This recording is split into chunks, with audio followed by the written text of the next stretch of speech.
Hi, I'm Cody Anderson, one of the pastors at Parker United Methodist Church, and I'm coming to you from one of my sanctuaries. This sanctuary just happens to be in my backyard, and over the years, it has been a place of refuge for me. A place where I can come and sit and enjoy the beautiful birds that sing and visit my backyard. I can tend to my flowers and my plants. I can just have some space of quiet.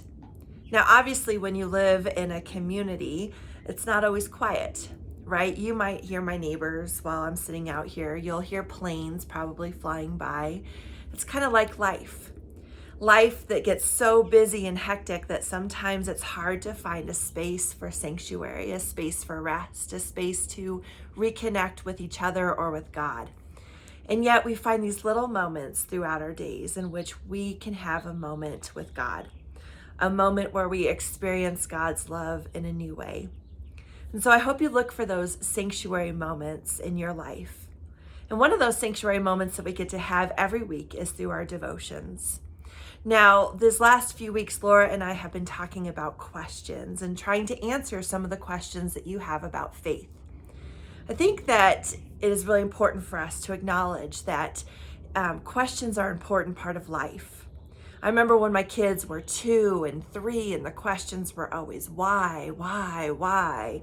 And oh my gosh, how they got so annoying. But then you realize that there's an important part of that why. It's because kids are trying to learn. They're trying to understand the environment that they live in. And so to think about our faith and to think that we would have no questions is just absurd. Of course we have questions. We're trying to learn. We're trying to grow closer to God. We're trying to understand this love that surrounds us and that propels us out into the world. And so, of course, we are going to ask questions. We're going to wrestle with things. And the things that we know today might look different from the things that we know in a couple of weeks. But one of the things that I love that Jesus gives us permission to is to ask. In Matthew chapter 7, Jesus says, "Ask, and it will be given to you. Seek, and you will find. Knock, and it will be open to you. For everyone who asks receives, and the one who seeks finds, and to the one who knocks, it will be opened."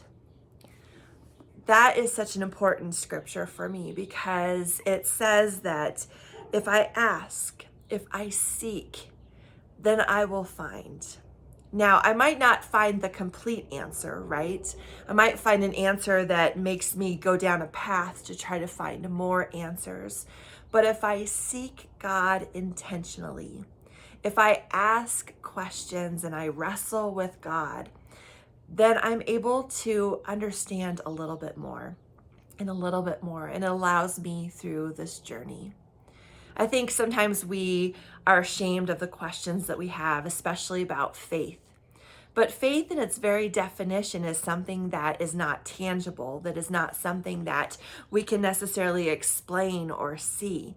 That's why it is called faith.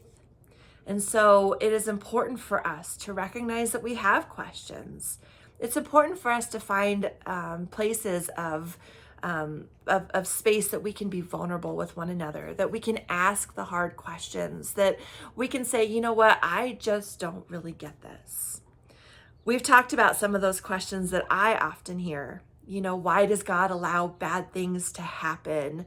How can I understand the Bible in the way it speaks into my life? How can I share my faith with others? These are some of the questions that we tried to tackle. And we might have left you with more questions than answers, and that's good. With our children, we teach them that wonder and curiosity are an important part of growing and learning. But I think as adults, we lose some of that wonder and curiosity. You know, I can sit in my backyard and I watch the birds fly in and out, especially the hummingbirds this time of year. And I just wonder how they're able to fly. How are they able to defy the ways in which I move in the world and get around in such a fast manner? How am I able to understand that when all I do is have legs that walk? And I think that that's a lot about how our faith is, right? It's hard for us to understand. In fact, in 1 Corinthians 13, it says, as for prophecies, they will pass away. As for tongues, they will cease. As for knowledge, it will pass away. For we know in part and we prophesy in part. But when the perfect comes, the partial will pass away. He continues, when I was a child, I spoke like a child. I thought like a child. I reasoned like a child. When I became a man, I gave up childish ways. And this is the part that really sticks with me with questions. For now we see in a mirror dimly, and then face to face. Now I know in part, then I shall know fully, even as I have been fully known.